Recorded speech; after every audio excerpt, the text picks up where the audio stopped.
Pour commencer cette vidéo, je vais vous demander de vous imaginer en plein milieu de l'océan sur un navire.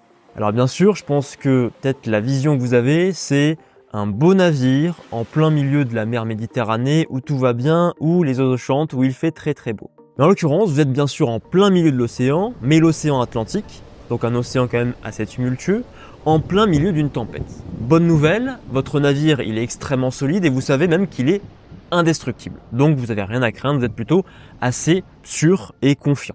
Seulement il y a un petit truc qui change les choses et qui va rendre votre vie en mer complètement impossible et cauchemardesque. Parce que ce détail, c'est que sur votre navire, vous n'avez aucun moteur, parce qu'en fait on est au Moyen-Âge, et que vous n'avez pas non plus de voile.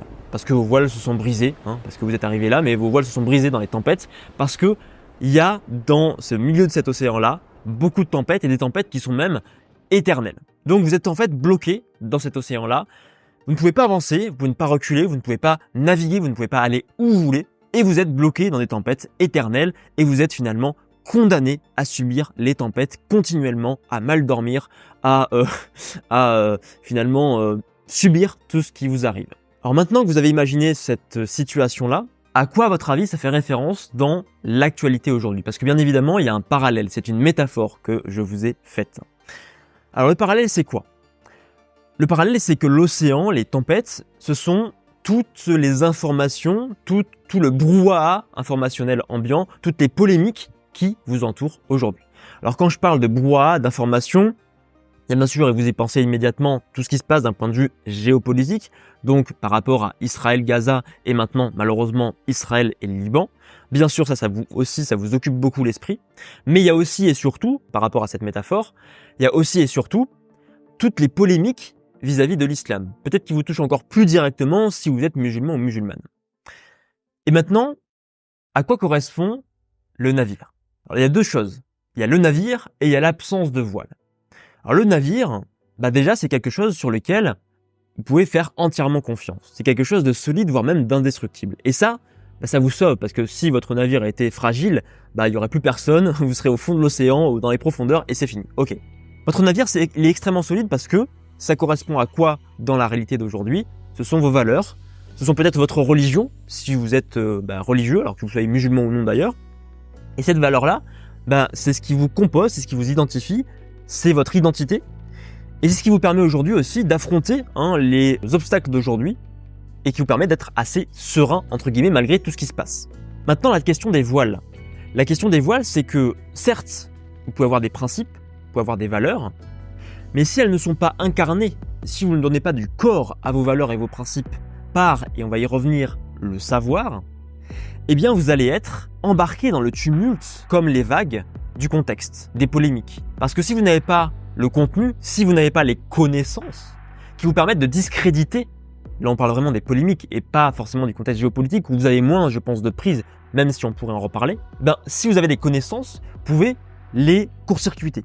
Alors que par exemple, si on vous parle aujourd'hui, il y a des polémiques sur la place des femmes dans l'islam, est-ce que l'islam est misogyne entre guillemets, est-ce que l'islam est intolérant ou même est-ce que l'islam plus largement est en accord ou pas avec les principes républicains et même les principes du droit de l'homme, si vous n'avez pas les connaissances pour, à la fois religieuses et historiques, vous serez un petit peu désarçonné et vous serez comme ce bateau finalement au milieu de l'océan qui n'a plus de voile et qui est pris dans les tempêtes, qui sait qu'il va pouvoir résister parce qu'il est solide, mais qui va en baver parce que les vagues vont le balancer à droite à gauche sans cesse. Alors, le parallèle, il est évident, c'est qu'aujourd'hui, si vous voulez finalement avoir ces voiles, être bien dans votre vie, mais aussi pouvoir agir pour les causes et pour vos valeurs, pour vos principes, donner du corps à vos valeurs et vos principes et agir par rapport à elles, eh bien il va vous falloir développer un savoir. Et grâce à ce savoir, vous allez pouvoir développer votre confiance en vous. Aussi, vous allez pouvoir passer à l'action parce que beaucoup de personnes aussi, pourquoi elles se sentent mal? C'est parce qu'elles se sentent spectatrices, impuissantes face à tout ce qui se passe autour d'elles. Grâce au savoir, vous pourrez être beaucoup plus acteur ou actrice de tout ce qui se passe autour de vous. Et puis, c'est aussi un sentiment de fierté parce que si vous êtes musulman ou musulmane notamment, le fait de défendre ces valeurs par rapport à toutes les critiques, toutes les visions qui sont portées négatives, souvent dans l'actualité sur l'islam, le fait de pouvoir les défendre de manière vraiment argumentative, sans non plus de biais complètement idéologique avec finalement on va se mettre des œillères sur les yeux, eh bien c'est aussi un sentiment de fierté que vous allez ressentir pour finalement participer pleinement de votre rôle en tant que musulman ou musulmane ou plus largement en tant que citoyen. Mais c'est là qu'on en vient donc au problème principal qui est, d'accord Romain, très bien, tu nous dis de développer des connaissances, mais développer des connaissances et des connaissances qui soient profondes, c'est compliqué. C'est compliqué, pourquoi de développer ce savoir-là? Il y a deux problématiques principales. C'est que la première, bien sûr, c'est que développer un savoir profond, ça demande beaucoup d'efforts. Ça demande beaucoup d'efforts parce que c'est des centaines de lectures, des centaines d'heures de lecture. Et donc, bien évidemment, quand vous avez déjà des quotidiens qui sont chargés, que vous rentrez chez vous peut-être à 6 ou 7 heures, voire plus, que vous avez en plus une vie familiale, que vous avez en plus peut-être des passions, des loisirs à côté, ça devient très vite compliqué. Et puis la seconde raison qui rend les choses encore plus compliquées, c'est que on parle très peu du vrai savoir. Alors ce que j'appelle le vrai savoir, et notamment quand on parle d'histoire, c'est que il ne faut pas simplement s'intéresser à ce que j'appelle le positif. Ça veut dire quoi le positif? C'est parce que souvent, les contenus que vous allez avoir en accès, notamment sur YouTube par exemple ou sur Internet, ce sont des contenus positifs, des contenus inspirants. Vous avez par exemple Saladin qui va conquérir Jérusalem ou qui va permettre l'union des musulmans. Ok, c'est inspirant. Vous allez avoir par rapport aux femmes par exemple, les épouses du prophète ou des femmes qui ont régné, donc des femmes qui sont inspirantes. Le problème c'est que l'histoire n'est pas simplement positive, n'est pas simplement blanche. Elle est aussi parfois noire, elle est aussi parfois grise. Et le fait de ne pas s'intéresser à ce que j'appelle le négatif, c'est-à-dire des sujets qui sont problématiques parce que ils ont posé des questions, ils entrent à l'encontre, pour les musulmans en tout cas, de ce que disent les textes de l'islam, principalement le Coran. Je parle par exemple de l'esclavage. Vous allez trouver peu de contenu quand même en libre accès, même en livre, ça reste assez rare, en tout cas en français, sur l'esclavage dans le monde musulman. Pourquoi? Eh bien parce que c'est quelque chose qui est compliqué à aborder, c'est quelque chose de polémique, c'est quelque chose en plus, pour un musulman, qui est compliqué à aborder parce que forcément il y a des points qui sont dérangeants, il y a des points négatifs. Mais avec vous maintenant je vais vous montrer pourquoi c'est important justement de s'intéresser à la fois à l'histoire positive, il n'y a pas de souci, mais aussi à l'histoire négative. Pourquoi? Parce que si vous ne regardez pas le négatif en face, comment vous pourrez réagir aux critiques qui vous sont portées autour de vous? Comment vous pourrez avoir une vision véritablement, comme je l'ai dit en introduction, une vision véritablement argumentative, véritablement, j'ai envie de dire, lucide et juste, par exemple, de la question de la place des femmes dans l'islam ou de la place des femmes dans l'histoire arabo-musulmane. Comment vous pourrez réagir à ces critiques-là? Vous pourrez pas, parce que vous aurez simplement l'aspect positif des choses. Alors si quelqu'un vient vers vous et qui connaît les choses plus ou moins, mais qu'il a au moins quelques notions que vous n'avez pas aujourd'hui, parce que c'est sur le verset un petit peu, comme on a dit, négatif, et qu'il vous met sous les yeux des réalités, vous allez être amené soit à les nier, soit à être interdit, donc ne pas pouvoir parler, ne pas pouvoir réagir, parce que ça va vous mettre en face de vos propres contradictions. Donc l'importance du négatif, de s'intéresser à ce que j'appelle le négatif. Aussi, seconde chose, pourquoi c'est important cet aspect-là, c'est parce que, bien évidemment qu'il existe des problèmes. Bien évidemment qu'aujourd'hui, il existe des problèmes avec certains textes de l'islam, et quand je parle des textes de l'islam, c'est plutôt dans l'aspect des interprétations que les savants musulmans ont eues, principalement au Moyen-Âge, donc des époques très anciennes, sur les textes de l'islam. Par exemple, la place des femmes, c'est le cas.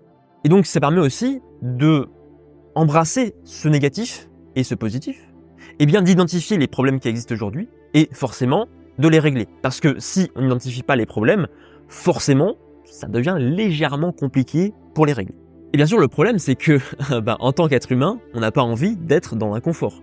L'être humain, son objectif, c'est d'être dans le confort le plus maximal possible. Alors, quand on parle de confort, c'est confort matériel, Je suis dans une maison, c'est cool, c'est bien, j'ai un chauffage, c'est vraiment beaucoup de chance. Mais c'est aussi le confort mental. Notre maison, elle est aussi à l'intérieur. Donc, c'est le confort mental. Et on s'habitue à ce confort mental. Et justement, il faut essayer au maximum, même si c'est compliqué, de modifier ce schéma-là et d'aller un petit peu vers l'inconfort, donc aller vers ce négatif. Et c'est extrêmement important aujourd'hui, alors vous l'aurez compris par rapport à tout ce que je vous ai dit, par rapport aux critiques et aux polémiques et à tout ce qui se passe autour de vous, pour réagir de manière efficace et lucide, mais c'est aussi important dans l'aspect de la transmission. Parce qu'aujourd'hui, bien évidemment, si vous avez 25, 30, 40 ans, vous êtes déjà armé quand même par rapport à tout ce qui se passe autour de vous, émotionnellement surtout, et aussi d'un point de vue au minimum du savoir. J'espère que ça va continuer. Mais c'est aussi la question de transmission aux personnes qui sont les plus fragiles. Et là, je pense notamment aux enfants, et peut-être à vos enfants si vous avez des enfants, ou à vos petits-enfants si vous avez des petits-enfants. Parce que c'est eux les plus fragiles. Et je pense que le danger, ou plutôt la tendance par rapport à cette transmission du savoir, c'est qu'on a tendance à leur transmettre des visions positives. Parce qu'on veut, là aussi, comme pour nous-mêmes, les protéger mentalement. Donc leur transmettre des visions positives de l'islam, transmettre des visions positives de l'histoire arabo-musulmane. Mais par rapport à tout ce que je vous ai dit, vous comprenez bien que pour bien les protéger, il faut aussi les préparer au fait que, oui, l'histoire, elle est ni noire ni blanche. Oui, les hommes, les musulmans, n'ont pas toujours respecté strictement les textes du Coran ou les textes ou les paroles du prophète Mohammed à travers les hadiths. Et ça, c'est extrêmement important. Donc si vous souhaitez vous bâtir les voiles de votre navire et les voiles de vos proches ou de vos enfants ou de vos petits-enfants, eh bien ce que je vous propose, c'est d'accéder à mon programme gratuit qui s'appelle Apprentissage Hebdo. Le but c'est quoi? C'est que vous avez un ensemble de 8 à 9 vidéos où chaque semaine vous allez recevoir une vidéo. Et ce programme-là, il est gratuit, donc pour vous inscrire, c'est très simple, il vous suffit de cliquer sur le premier lien en description et de me transmettre votre mail. Donc j'espère que cette vidéo vous aura suscité quelques réflexions. Si vous avez justement des retours à me faire, des réflexions à me partager, ça se passe dans l'espace des commentaires. Et sur ce, eh bien, je vous retrouve pour la prochaine vidéo. Mais comme toujours, vous le savez, portez-vous bien.